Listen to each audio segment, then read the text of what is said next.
Merci Monsieur le Président. Ma question, à laquelle j'associe mes collègues du groupe socialiste élus de bassin minier, comme Didier Mathus, s'adressait à la ministre de la Santé, qui, je crois, est retenue aujourd'hui en Afrique du Sud pour une séance de recadrage de l'équipe de France de football. Le régime spécial des mines, Madame la Ministre, gère à la fois les accidents du travail, l'assurance maladie, les retraites des mineurs et de leurs familles. Les mineurs disposent de leur propre système de santé depuis 1946 et bénéficient de la gratuité des soins. Ce régime particulier vise à compenser la très forte pénibilité au travail des anciens mineurs de fond et les pathologies associées comme la silicose, la sidérose ou les maladies cardiovasculaires. Il concerne 340 000 bénéficiaires pour la retraite et l'invalidité et 180 000 pour l'assurance maladie. Sur ces 180 000 affiliés au régime d'assurance maladie des mines, 68 000 sont classés en affection de longue durée et 95 000 en maladie professionnelle.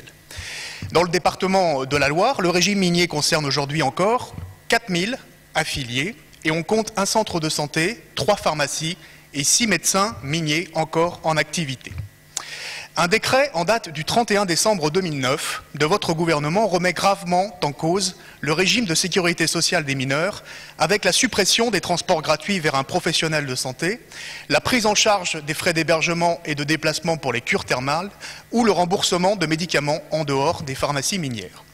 Cette décision brutale est choquante. Elle touche des anciens mineurs modestes, très âgés, qui pour la plupart ont plus de 80 ans. Ceux-ci ont contribué à la reconstruction économique de la France après-guerre.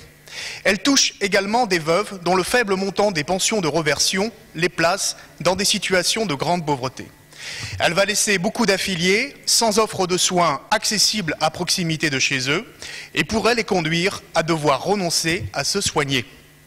En outre, c'est l'existence même des œuvres des caisses régionales de sécurité sociale minière, les CARMI, qui emploie 5 000 personnels sur l'ensemble du territoire, qui est aujourd'hui menacé. Ce décret, pris sans aucune concertation avec les partenaires sociaux, est en totale contradiction avec l'engagement pris par le Président de la République de préserver le régime particulier des mineurs. Alors, c'est pourquoi je vous demande de bien vouloir annuler le décret du 31 décembre 2009, qui est de nature à remettre en cause l'accès aux soins pour les anciens mineurs. Merci, Madame la Ministre, vous avez la parole. Monsieur le Président, Monsieur le député, vous appelez l'attention de la ministre de la Santé sur les conséquences pour les mineurs retraités et leurs ayants droit de la publication du décret du 31 décembre 2009 sur l'organisation de la sécurité sociale dans les mines. Ce décret ne fait qu'aligner les droits des assurés du régime minier sur ceux de l'ensemble des Français, sur un point particulier qui concerne la prise en charge de certains frais d'ambulance, de transport et d'hébergement, de cures thermales ainsi que de produits pharmaceutiques habituellement non pris en charge par l'assurance maladie obligatoire.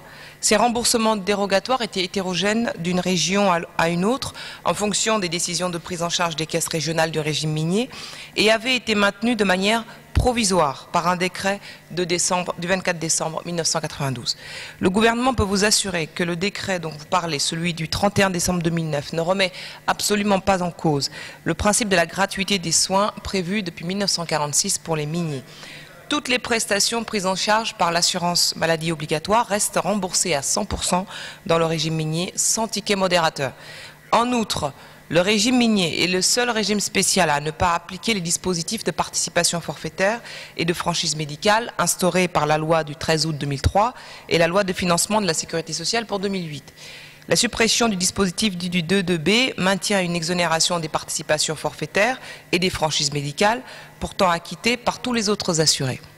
Constatant cependant les inquiétudes qui sont apparues et partageant le souhait que l'accès aux soins de qualité soit les mêmes pour tous, la ministre de la Santé a confié à l'un de vos collègues, M. Yves Bur, député du Bas-Rhin, le soin d'évaluer précisément l'impact de cette modification réglementaire sur l'accès aux soins des affiliés du régime minier, notamment les plus modestes, et de lui faire donc, le cas échéant, des propositions dont il lui rendra les conclusions avant l'été. Monsieur Juanico, vous vouliez répondre?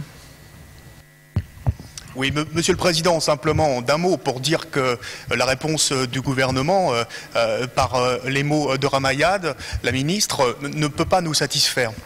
Pourquoi ?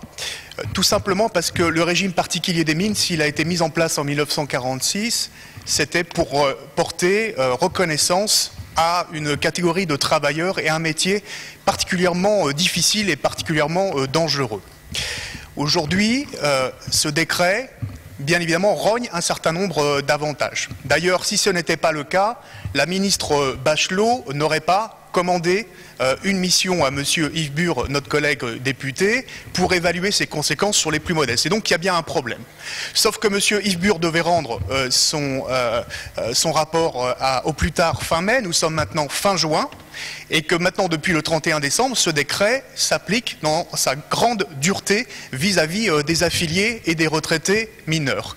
Donc là, il y a un gros problème. Nous demandons que ce décret soit maintenant suspendu, puisque ses effets s'appliquent, et s'appliquent dans leur plus grande dureté. Je crois que c'est un geste particulièrement mesquin de la part du gouvernement par rapport à une population qui ne peut pas se défendre. La plupart ont plus de 80 ans, et pourtant, ils ont rendu d'éminents services à la nation. Et pour tout cela, pour des économies de chandelle, puisque l'économie qui est escomptée pour la sécurité sociale est de l'ordre de 9 millions d'euros. C'est une goutte d'eau dans l'océan des déficits, 20 milliards d'euros du régime d'assurance maladie. Merci. Merci. La parole est à Monsieur Wilk.